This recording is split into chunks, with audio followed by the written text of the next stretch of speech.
Hello friends, आप सभी तो जानते ही हैं कि हमारे धरती पर गाड़ियों के नेविगेशन के लिए जीपीएस यानी ग्लोबल पोजीशनिंग सिस्टम मौजूद है, जो सैटेलाइट के हेल्प से हमें अपने मंजिल तक रास्ता दिखाती है। लेकिन क्या आपने सोचा है कि आखिर स्पेस में जो स्पेसक्राफ्ट होते हैं जिसे अलग अलग प्लैनेट्स पर भेजा जाता है, आखिर वो अपनी डायरेक्शन कैसे पता करते हैं, क्योंकि वहाँ तो कोई जीपीएस जैसा सिस्टम मौजूद ही नहीं है।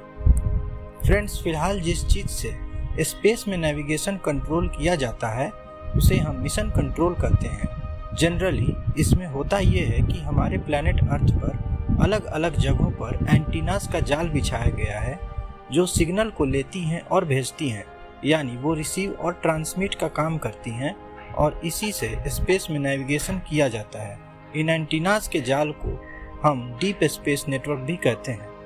लेकिन दोस्तों, ये सब अभी तक मैनुअल ढंग से किया जाता है, यानी स्पेसक्राफ्ट अपने आप से ऑटोमेटिक नेविगेट नहीं कर सकती। लेकिन हाल में एक रिसर्च सामने आई है जिसके बाद स्पेस नेविगेशन में एक क्रांति ला दी। और जानते हैं क्यों? क्योंकि अब लेटेस्ट रिसर्च के हिसाब से स्पेसक्राफ्ट्स एक टाइप के न्यूट्रॉन स्टार से, जिसे हम पल्सार्स भी कहते हैं, इसका इस्तेमाल करके ऑटोमेटिक नेविगेशन कर सकती हैं। तो पहले आइए शॉर्ट में जानते हैं न्यूट्रॉन स्टार और पल्सार के बारे में। दोस्तों, आपने कभी एक बिल्डिंग को इस तरह कोलैप्स या फॉल होते देखा है? आप देख सकते हैं किस तरह इतना स्पेस लेने वाला बिल्डिंग सिकुड़ कर एक मलबा बन जाता है। न्यूट्रॉन स्टार की भी कहानी कुछ इसी तरह है। जैसे हमारी धरती का कोर है, वैसे स्टार्स का भी कोर होता है, और जिस स्टार का कोर का मास लगभग हमारे सूरज से 1 से 3 गुना ज्यादा हो, तो उस स्टार का ईंधन यानी फ्यूल खत्म होने पर उसका कोर खुद में कोलैप्स करने लगता है, और उसमें जितने भी इलेक्ट्रॉन्स और प्रोटॉन्स हैं वो क्रश होकर न्यूट्रॉन्स में बदल जाते हैं, जिसे आगे चलकर ये न्यूट्रॉन्स उस कोलैप्सिंग को रोक देते हैं और बचता है एक न्यूट्रॉन स्टार। और अगर स्टार का कोर का मास हमारे सूरज से 3 गुना से भी ज्यादा है तो आगे चलकर स्टेलर ब्लैक होल्स बनती हैं, जिसकी बात हम किसी और वीडियो में करेंगे। न्यूट्रॉन स्टार को ऐसे समझ सकते हैं कि एक सूरज के साइज का स्टार को हम एक शहर के साइज में कुचल देते हैं, जिसके कारण इसका डेंसिटी काफ़ी ज़्यादा होता है, और हमारे यूनिवर्स में ये ब्लैक होल से थोड़ा कम ही इसका डेंसिटी होता है। जनरली न्यूट्रॉन स्टार्स का डायमीटर 20 किलोमीटर का होता है। आप इसका अंदाज़ा इसी से लगा सकते हैं कि एक शुगर क्यूब के आकार का न्यूट्रॉन स्टार का मटेरियल लगभग 1 खरब किलो का होगा। तो आइए अब न्यूट्रॉन स्टार जानने के बाद ये जानते हैं कि पल्सार्स क्या होते हैं। तो दोस्तों, पल्सार भी एक तरह का न्यूट्रॉन स्टार होता है जो बहुत तेजी से रोटेट करता है। इसका अंदाजा आप इसी से लगा सकते हैं कि इसकी रोटेटिंग स्पीड 1 मिनट में 72,000 बार है। सबसे आसान भाषा में इसमें होता यह है कि जैसे हमारे धरती का नॉर्थ और साउथ पोल है, वैसे ही एक पल्सार के नॉर्थ और साउथ पोल होता है, जिसमें से काफ़ी तेज और अधिक मात्रा में इलेक्ट्रोमैग्नेटिक रेडिएशन इमिट होती रहती हैं लगातार, जिसके कारण स्पेस में ये एक लाइट हाउस की तरह काम करता है।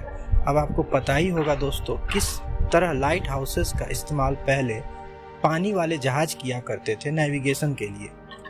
और दोस्तों, एक पल्सार रिपीटेड वे में हमारे धरती पर रेडियो सिग्नल भेजता रहता है। और दोस्तों, क्या आपको पता है कि ये बीम्स जो पल्सार्स के द्वारा इमिट किया जाता है वो काफ़ी प्रेडिक्टेबल होती हैं, जिसके हेल्प से एक स्पेसक्राफ्ट आराम से स्पेस में नेविगेट कर सकता है, वो भी ऑटोमेटिक खुद से। लेकिन सबसे बड़ी बात कि आखिर अभी तक इसका इस्तेमाल क्यों नहीं किया गया, क्योंकि पल्सार्स को तो बहुत पहले ही खोज लिया गया था, और आखिर अब क्या बात हो गई कि ये खोज ने एक क्रांति ला दी। तो दोस्तों, आपकी जानकारी के लिए बता दूं कि पल्सार नेविगेशन सिस्टम बनाने में इस सिस्टम का वेट काफ़ी ज़्यादा बढ़ जाएगा, और स्पेस में 1 यूनिट वेट भी बढ़ने के कारण किसी भी सिस्टम को स्पेस में भेजने में इसका खर्च काफ़ी ज़्यादा बढ़ जाता है, और पल्सार्स स्पेस में काफ़ी धुंधले होते हैं। इसी के कारण एक हेवी सिस्टम लगता है इन्हें डिटेक्ट करने में।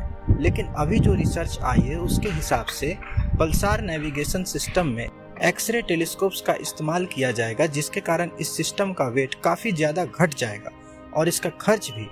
और रेडियो एंटीनास की तरह ये एक्सरेज भी डिटेक्ट करना काफ़ी आसान होगा, और इसमें ज़्यादा डिफ़िकल्टीज भी नहीं आएंगी।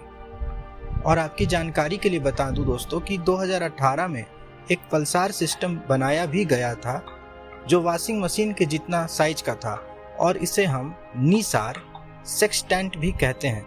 इसका इस्तेमाल इंटरनेशनल स्पेस स्टेशन पर किया गया था और ये पल्सार की मदद से खुद का एग्जैक्ट लोकेशन स्पेस में पता कर पाई थी। सो दैट्स ऑल दोस्तों आज के लिए। अगर वीडियो अच्छा लगा तो लाइक, शेयर और चैनल को सब्सक्राइब जरूर करिएगा।